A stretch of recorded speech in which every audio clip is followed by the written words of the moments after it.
everyone, welcome to another episode of Global Sports Channel's Sports Personality Spotlight. I'm Tasha D, and two-time Olympian and Olympic bronze medalist, and I've got a good one for you today. He's a youngster. I can say that because I'm probably more than half his age, still in college, yet he's a top diver at Indiana University. And not only that, he got a bronze medal in the FINA World Championships in 2019. Welcome to the show, everyone. Andrew Capobianco. Andrew, welcome to the show. How are you? Hi, Tasha. Thank you. I'm good. Good. So you said you're calling from your apartment after a long day of training.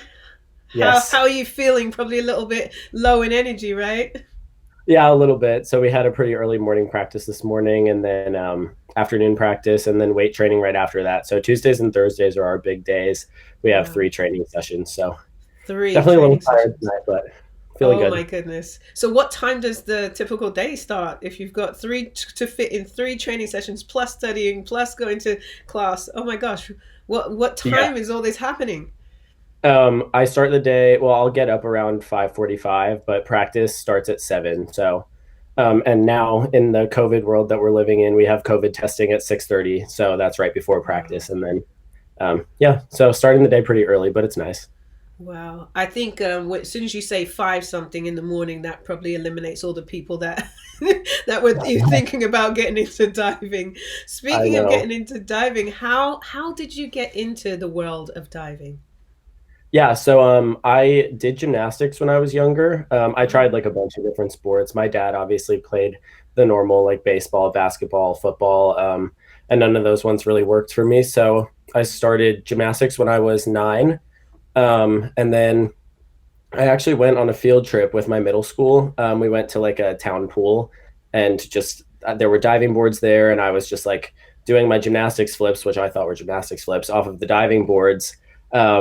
And the diving coach there saw me doing those, and she was like, "Oh, you must be a diver. Like that's cool." And I was like, "No, I never. What is diving? I didn't know what it was." right. And this was when I was 10, and so from there, I dove that summer. It was like a summer league type, like just recreational diving, and then she recommended that I go and dive with the USA Diving, like the USA Diving club coach in the area in Long Island, and his name was George Taylor, and that's where I got my start in diving, basically. Wow. And what age were you when you started? I was 10. Wow, 10. That's pretty Yeah. young. So what kind of training schedule does a preteen have, especially 10? You've only just got into the double digits. What's a typical training week like for such a baby? Yeah. Well, so I did gymnastics and diving together for 4 years, Oh, from when okay. I was 10 until 14. So my training schedule was pretty crazy. I would go to school from whatever, like 8 until 2:33, and then I would have gymnastics from 3:30 to 6:30, grab a quick dinner, and then go to diving practice from 8 until 10 p.m. Wow. Um, and that was on Monday, Wednesday, Thursday, Fridays. And then Tuesdays, I would just have diving practice the same time. And then Saturdays and Sundays were 4-hour practices in the diving pool. So there were no days off for me when I was younger. Oh my gosh, But I it's like loved this a saying that I've seen online, no days off, just hours. That seems it. like that was your life. So diving is a pretty big commitment then from quite a young age. Yeah, for sure. Yeah. Yeah, most diving teams I would say train then. And then when I got older, I started doing the 2-a-day practices. So I would do the morning practice and then the afternoon practice. That was after I quit gymnastics. So Right. it was a little bit easier to fit that into my schedule. So talk about that. You obviously had a passion for gymnastics because you weren't giving it up straight away. You were still doing that while you were, venturing to the new sport, which was diving. What made you decide to just swing the pendulum over and then commit to a career in diving? Yeah, so I actually I used to come to camps here.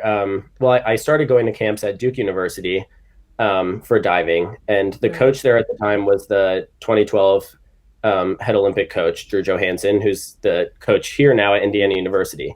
Right. So I started coming to camps here once he moved here, and he basically told me that he thought that I could be a very good diver. Um, And so my family decided to move, like leave Long Island, New York, and we moved to North Carolina, which was where they had a little bit better resources for diving. Right. And so at that point, I kind of figured that since I was moving it for the sake of the sport and to try to get better, that I should probably put all my eggs in one basket. So, Right. but I did try to do gymnastics a little bit on the side. I remember I told my dad, I was like, I'm going to be the first person to do diving and gymnastics in the Olympics. And he was like, "You're crazy. You can't do that." And Yeah, I realized I was a little crazy. right, yeah, it's like when I was pregnant, I was like, "Oh, you know what? I'll only be 6 months when the Olympic Games are on. I can do it." And then you Oh my actually god. try, you actually try Yeah. the thing. You actually try to do gymnastics and diving at such a high level. And you're like, "No, it's not going to work." Yeah, exactly. So for someone that doesn't know anything about diving, because I didn't realize how much I didn't actually know about diving until I was Mhm. researching, and because I would watch it for the art of it, but there's a lot to it. For someone who doesn't know much about diving, talk about what are some of the basic things that people would know. Because I saw there's positions, there's Yeah. numbers, there's synchronized. Talk about some of that. Yeah. So I feel like the biggest thing that people don't know about when we train is that we do a lot of our training in like a dry land room. So Oh, that's just basically like a gymnastics room. It's a lot of flips and stuff onto just like dry mats. right, Um, so that's pretty cool. I think that that's something that a lot of people don't know. right. And then, yeah, there's obviously the synchronized portion of diving, which is one of my events. I'm currently synchro partners with the 2016 silver medalist in the 3 meter, which is pretty exciting. Yeah.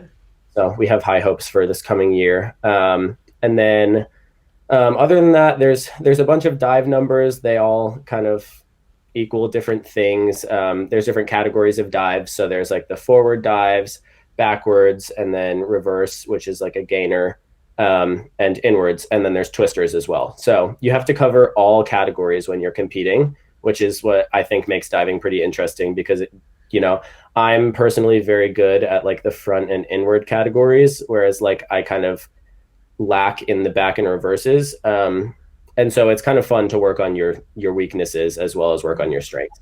Absolutely, absolutely. I always, I'm in conversations and different debates about whether people should work more on their strengths so that those get to be exceptional, or should they be working on their weaknesses to kind of build that up. But I like your perspective on that because, like you said, as a diver, you have to be well rounded. Now, as you said, you kind of specialize in synchronized diving. Do you think there's an extra added level of pressure being in that kind of category because somebody else is depending on you? I know in the relays when I would do 4x4s, there's a lot of pressure to live up to whatever the other people in your event may be wanting to achieve. How do you feel when you're doing synchronized diving? Yeah, absolutely. I remember the first time that I dove synchro with Mike. I went over to my other teammate and I was like, I'm about to throw up. I was like, I'm so nervous right now Right. because I was like, I'm diving with an Olympic silver medalist. Like, if I mess up, then like all of that's on me. But we actually had a really good first competition, and he's just awesome to dive with, very supportive. And so I think that the biggest thing about synchronized diving is just obviously that you're a team and you don't really put blame on whether or not someone does bad or good. It's just always a team effort. So for me, it's been really good to learn that from such a high level diver and Olympic silver medalist. So I'm really lucky that I really started my synchro career with someone that's so good at the sport. Right. And how were there other things that you were able to learn from, like you said, someone who has such accolades to help you with your own diving career? Yeah. So actually, Mike dove here at Indiana University.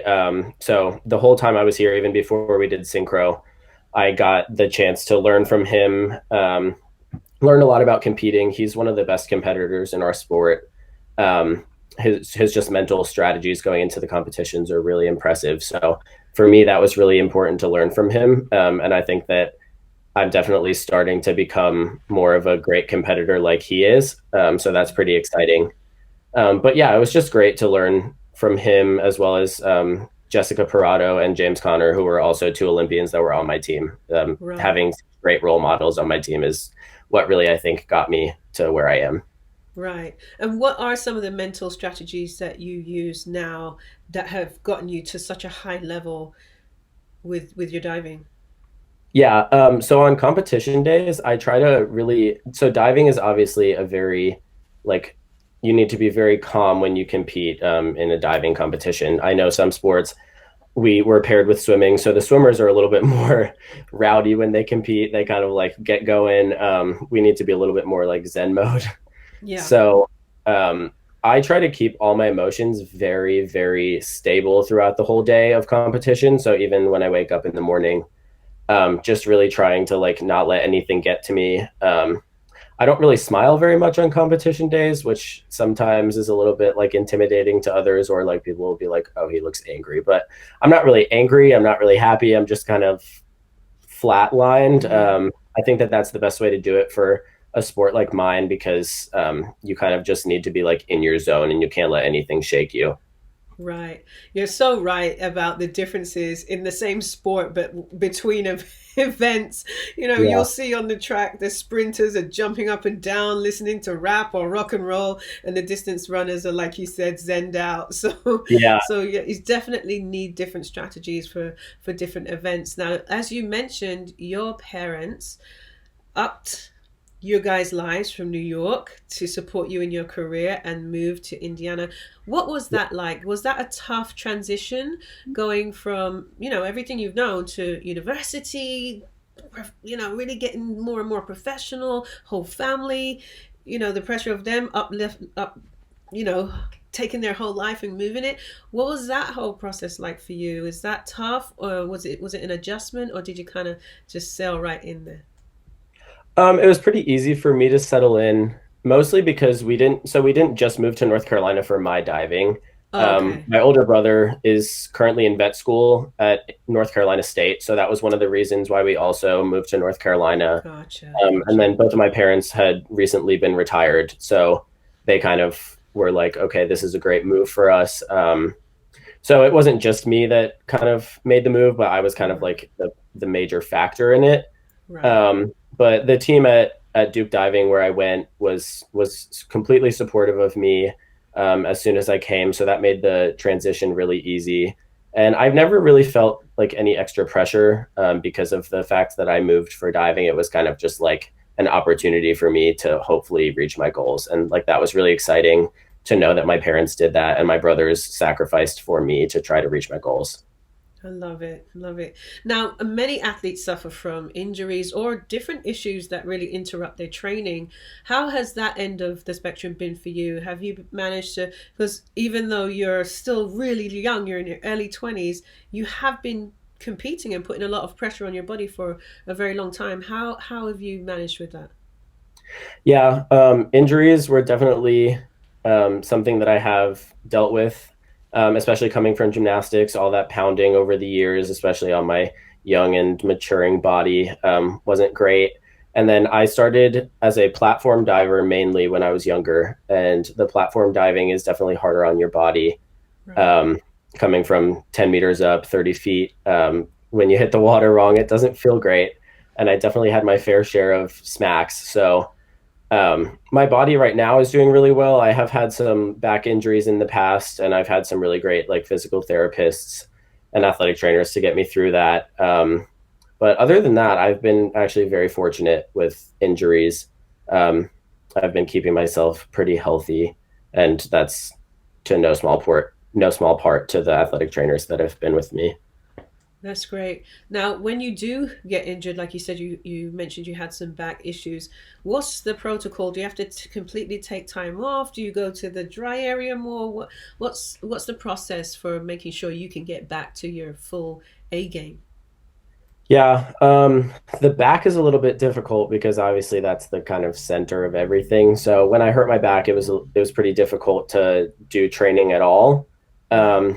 With other like minor injuries that I've had, like a wrist, that's like wrist injuries. That's when you would go into the dry gym more, work Okay. on your timing with the board, or even we do a lot of like belt work over Right. the trampoline. So like we get in the harness and we can practice our dives in the harness without actually putting any impact on our wrists or anything. So that's really important when you get injured. But other than that, that's pretty much all you can do.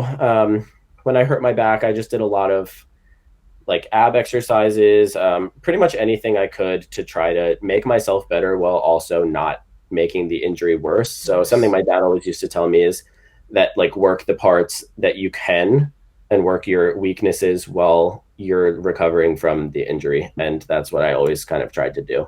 Right, right. And it seems to be working because you've been managing to keep yourself in one piece for a very long time. Now, I know that when you go into the swimming center at Indiana University, there are banners up of some really legendary, as you mentioned, Mark Spitz, who's 11-time Olympic medalist in swimming. You've got the 1964 Olympic diving champion, Leslie Bush, 1976 Olympic diving bronze medalist, Cynthia Potter. How does it feel being part of such a legendary history for your university? Yeah, it's unreal walking into the pool every day and seeing all of those faces up there that I want to be just like. I think one of the major moments for me was actually when my synchro partner Mike got his poster, his banner up there. I think that was like 2 years ago, and it really just made it all so real to me. Yeah. I was like, wow, that could be me one day.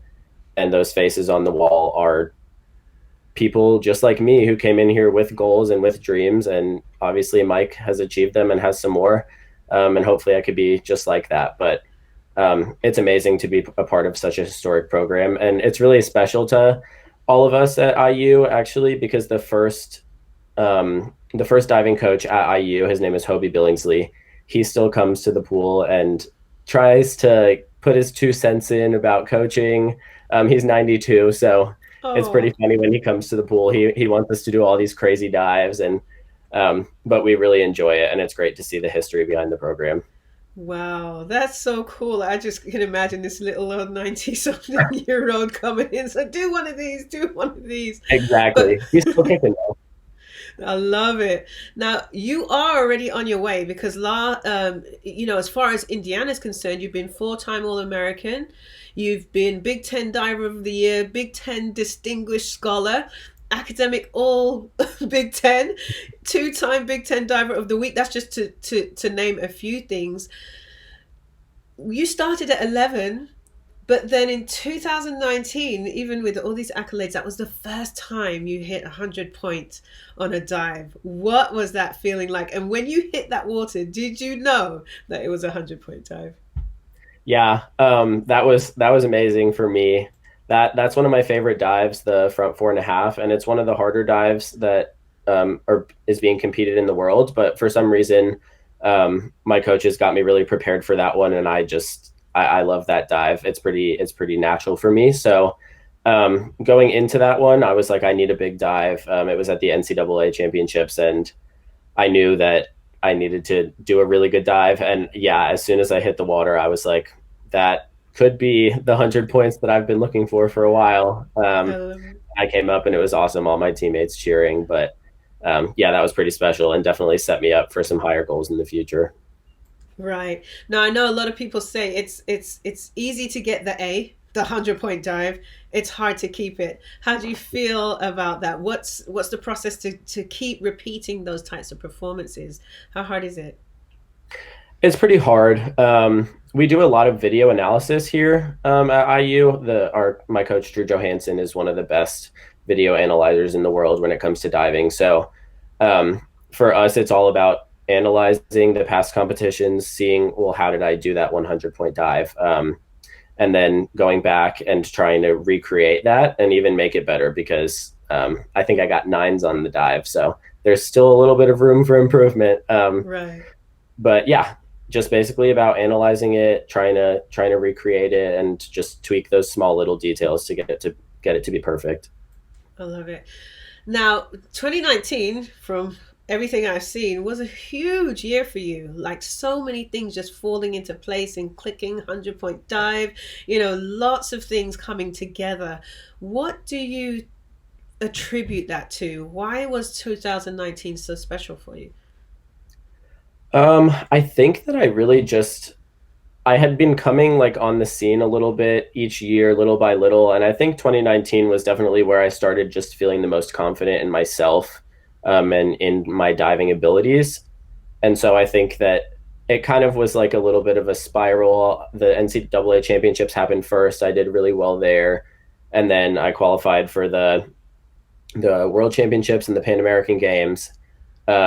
And so it really just snowballed from there. But I think that confidence in my diving was the major key there. I think that in past years I was definitely a little bit unsure about how good I was or how good I could be on the competition stage. And then once seeing that 100-point dive as well as some success in other competitions, I kind of got that confidence and knew that I could be right up there with the best of them.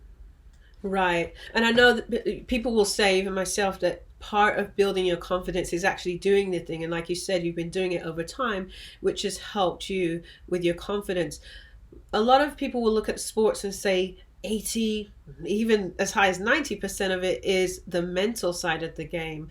And I'm sure that confidence spilled into that. Do you have any other practices that you do that help you mentally when you're training and competing? Um, Again, video analysis is really big for me. So Yeah. I kind of like to look back at my practices before I compete and show myself that I am completely ready. And I don't really like to focus on others when I compete, so I won't really like compare my videos to anyone else. But um, like I said, I was kind of like coming on the scene in the past few years before 2019. And even in those years, I would have like really great practices.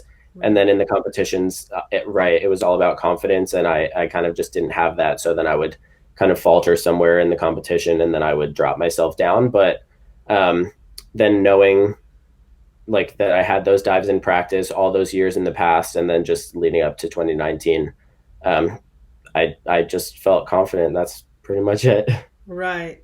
So building off of 2019, I'm sure there was a lot of anticipation, a lot of excitement going into the 2020 year, which I know you took time off school. You took a redshirt year, as they call it. But then COVID happened, and that Yeah. has affected your ability to train, to compete, and obviously to go to the games. What has that whole process been like of making adjustments? I'm sure you were out of the pool for a while. What's been happening in that respect?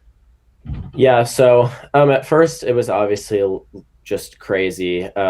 Obviously, no one was expecting it. So I went home for a little bit, just kind of got my head right, which was really nice because I obviously wasn't expecting to have a break or see my family for a little bit, probably until after the Olympics or hopefully the Olympics, at least the Olympic trials in 2020. So that was really good to just see them and see my parents. They really helped me kind of get my head around what was going on. Yeah. And then when I got back to IU, I believe it was in April or May, we were actually really lucky that a small community pool had let us get back in and start training again. But Right. it definitely was a little bit weird because I was like, well, what am I training for now? The Olympics is not happening. So I kind of had to set new goals. And the new goals for myself were basically just to be the best that I could be. At that point, I didn't really have any expectations about any competitions at all in 2020 or the rest of 2020 because I saw the way things were going. And yeah, so basically just resetting. I spoke with my coach a lot about plans on how to reset. 2020 was always supposed to be a pretty good year for me, obviously. And me and my coach had talked about how hopefully we would make the Olympic team in 2020. But then I had always kind of thought in the back of my mind, like, I'll still be pretty young in 2020, but 2021 will be my year. Like I had always kind of told myself that. And so in my mind, when the 2020 Olympics were canceled, I kind of had a little bit of excitement because I was like, if the Olympics are happening in 2021 now, like I will be ready. That was supposed to Yeah. be my year. So um, now I'm pretty excited for it. I think that I'm in like a really great position um, for my diving and with my confidence as well leading into the Olympic trials. So I'm excited. I love it. And so, what has training been like? Because I know with track and field, you have your fall training, which is really hard, lots and lots of volume. You have spring where things start to speed up but get a little shorter. Then you have your competition season where it's just all go, go, go. Now that you have had to sort of almost miss a competition season, does that mean a period of your training cycle has been like super extended? How have you, has needs to happen for diving for you to still be, like you said, for 2021 to be your year? Yeah, so the training cycles for diving is basically like when we're in competition season, we'll be working on the optional dives, they're called. Those are the ones that we compete in our list of dives. So those are like the six dives that I would compete. Okay. And then when we're in our off season, we focus mainly on basics. So that's just like jumps and like dives, just focusing on the small parts of the dives that make the optionals, the bigger dives, better. So once the Olympics were canceled last year, we went back to the basics, which I thought was really good for myself. I saw my basics kind of breaking down a little bit because I was getting a little bit nervous for the coming year. So that was really good for me to just go back to basics training, and it set me up to now get back to my optionals because right now we're starting our competitive season for the collegiate season. So I actually had my first competition in almost a year last weekend. So that was really exciting. It was great to get back out there and compete again. So now we're basically back in the full training swing of being in a season. And for right now, my competition season is going to be going for a while now, because I have the college season. And then after that will hopefully be the Olympic trials and then the Olympics. So it's going to be a long road, but I think that me and my coach are pretty ready for it. I love it. So you had your first competition. How did it go? It went really well. I actually almost got a personal best on my 3 meter individual. I had a little bit of a mistake on my second to last dive, which was pretty uncharacteristic. And I kind of just got excited because I had looked up at the scoreboard and I was like, okay, like I need to just do this on my last two dives in order to break my record. And so I got a little overexcited. That'll just have to calm down with a little bit more competition experience in the year. But it was a really great start to the year. Good, good. So it's like you said, you don't want to be too high or too low. You got a bit outside of your Exactly. range there. Got it. So for Yeah. those who don't know what it really is, explain what the red shirt year is and why you took one and are you able to have another one if 2021 is going to host the Tokyo Games? Right. So last year I took what was called an Olympic red shirt or an Olympic waiver year. So that's for basically Olympic hopeful athletes that are competing collegiately, and it allows you to take less classes. So I only took, I believe, 6 credits in the fall and the spring semester.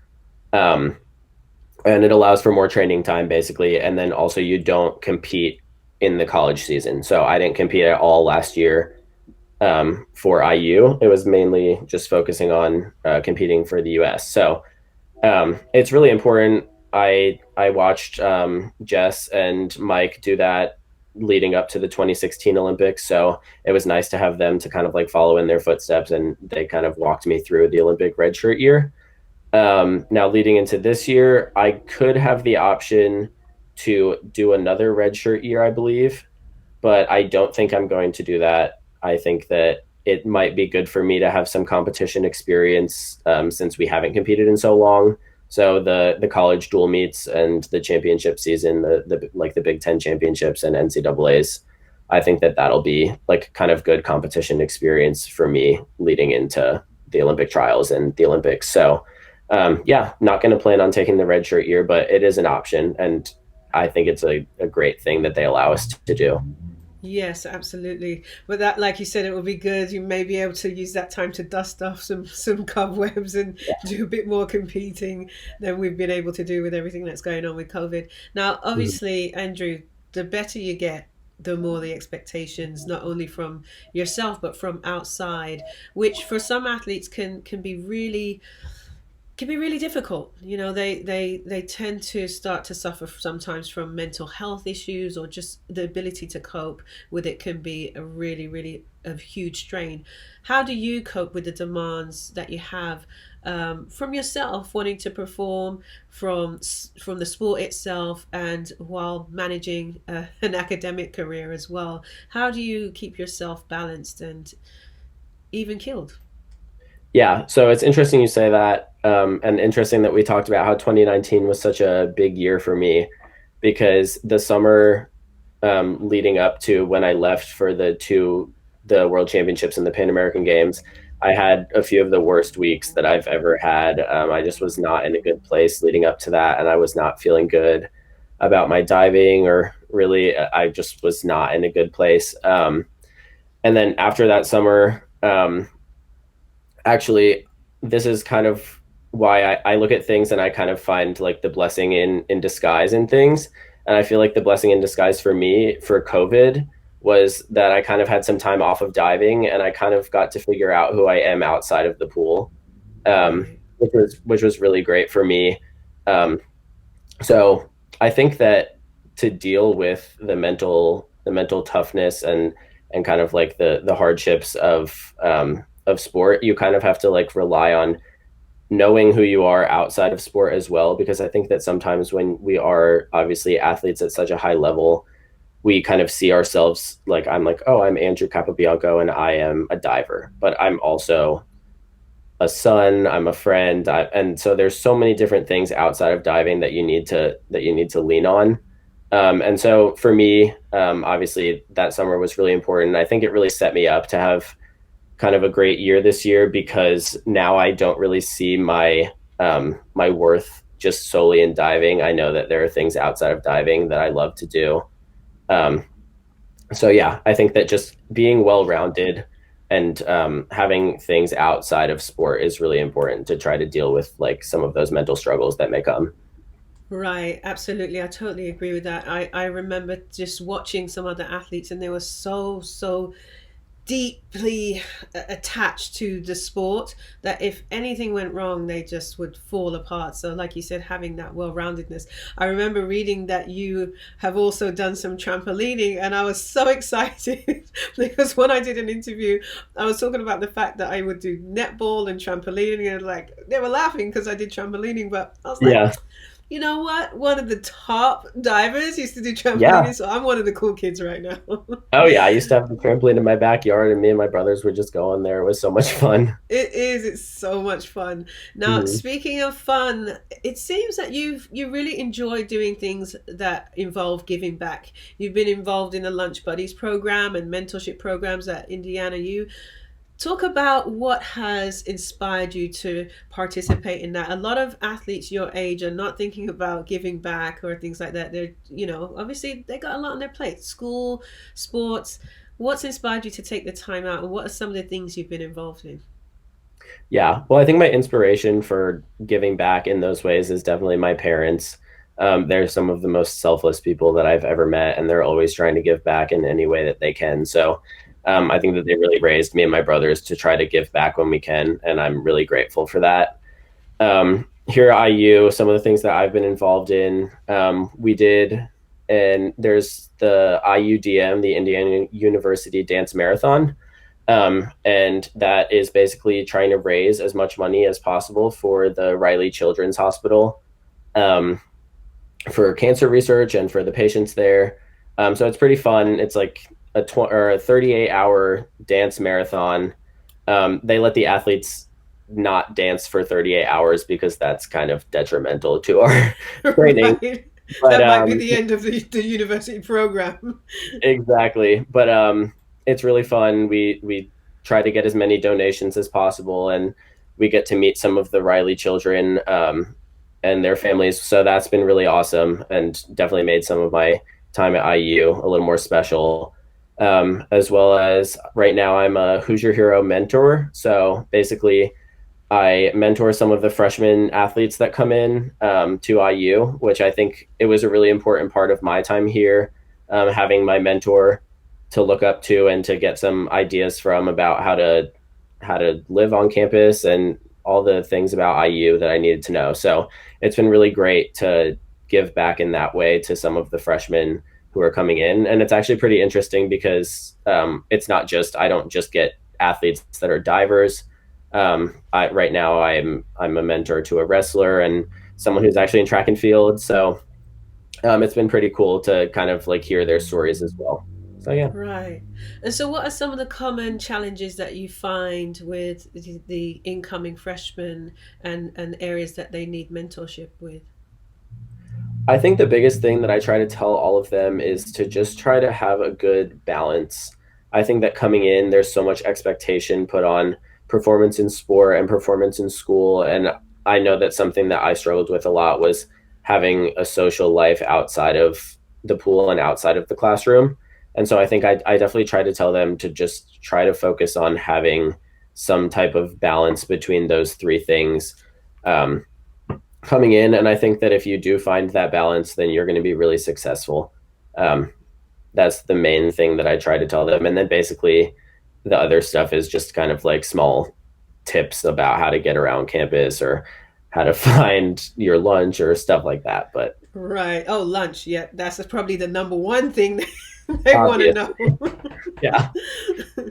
So you talked about one of the key relationships in your career and in your journey being your parents, but another key relationship, as we know, is your coaches. What's that relationship like, and what has that been like along the way? I know you started at 11, so likelihood you've had a few different coaches. How has that journey been for you, finding the right coach, and what is that influence on your career? Yeah, my coaches have all been so amazing, and I think that the best part about all of them was that they kind of were there when I needed them there. So the coach that I started off with was the best coach that I could have asked for to make me fall in love with the sport. And then when I moved to North Carolina, my two coaches there were great at developing me when I was in high school. And now Drew, the coach that I have now, is the coach that I definitely need to get me to my goals to make the Olympics and hopefully do really well there. But the relationship that I have right now with Drew is really awesome. So, like I said, I used to go to camps with him when I was younger. So I actually started going to camps with him from when I was 11, from when I first started Wow. diving. So we've been building a relationship for quite a while. Um, so it's pretty special now that I'm here with him. He's got to see me grow through the sport, and I've kind of gotten to know him really well. So right now, it's just a great relationship. We know each other really well, and I think that he kind of like can read my mind a little bit. Well, actually, I think he can read my mind because, but yeah. So it's really great. I think that I owe my coaches all of what I've done. I totally get where you're coming from, because I know when I stood on the Olympic podium, I was just thinking about all the, it's like a Christmas tree. You might be the Yeah. star that shows shining at the top, but there's all the people below that have helped you from day one to get to where you are. And it could be the littlest thing. Maybe somebody carried your blocks, or somebody Right. brought your towel or something, and all of that is makes such a difference. Now, because you're in synchronized diving, I was thinking, well, what if your partner has a different coach and you have a different coach? And I know in track and field, there's so many coaches and quite a few egos. They don't always see eye to eye. How does the coaching aspect work in a synchronized situation? Who gets to have the final say on how things should be done? Yeah. So actually, that's been a pretty interesting part of this year for me because, like I said, Mike was here my whole time here. So when we dove synchro, we had one coach. It was Drew. Right. And since COVID, and Mike graduated a few years ago, he's now training at the University of Michigan with the coach there. So it's been pretty interesting to try to kind of navigate that now with two coaches. But I actually really like it because it's two heads working together, and we've come up with some pretty great stuff to try to improve our diving. So there's really no one person who gets the ending word. I would say that Drew, my coach, and Mike Hildy, Mike Hickson's coach, is they work together really well to try to make it kind of like a balance between so like basically I do a little bit of a different approach than Mike, and they kind of find a balance in between to where we could both meet in order to make the most successful dive possible. So I think that I really like having two heads working together instead of just one coach for both of us. Right. The epitome of two heads are better than one there. Yeah.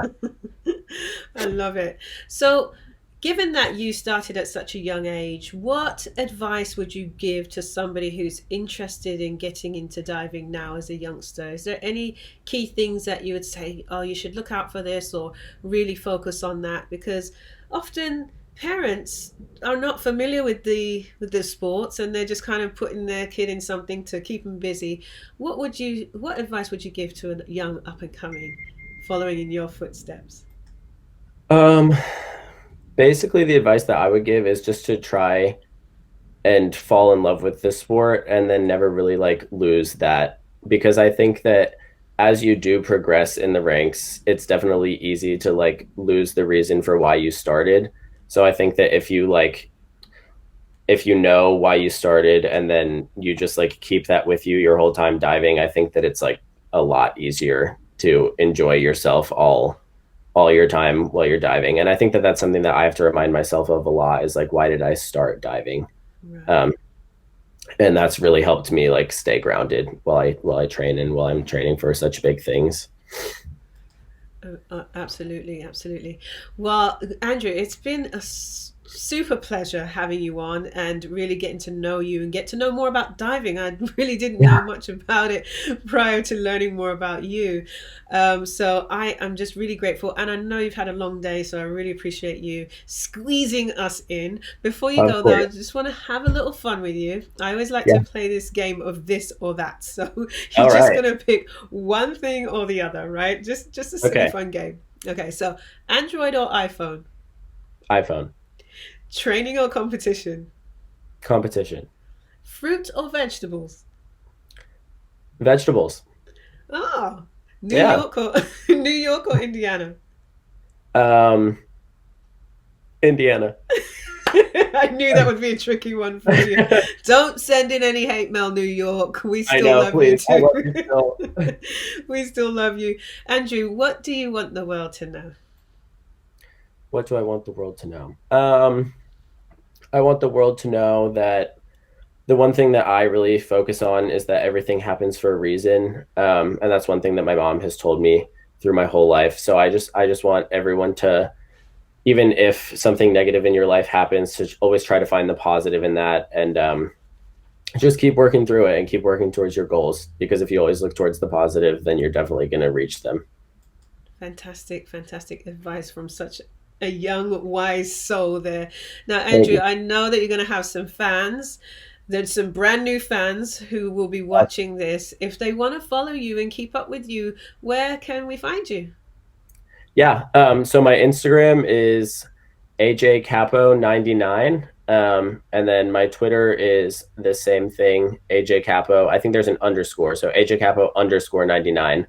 As well as I'm on the Team USA website, under diving, obviously. And yeah, the Indiana University swimming and diving page is a great way to also keep up with what I'm doing as well as the rest of my teammates. We have some pretty interesting stuff going on. Awesome. Well, we will be rooting for you with all our toes, all our fingers, everything Thank you. crossed.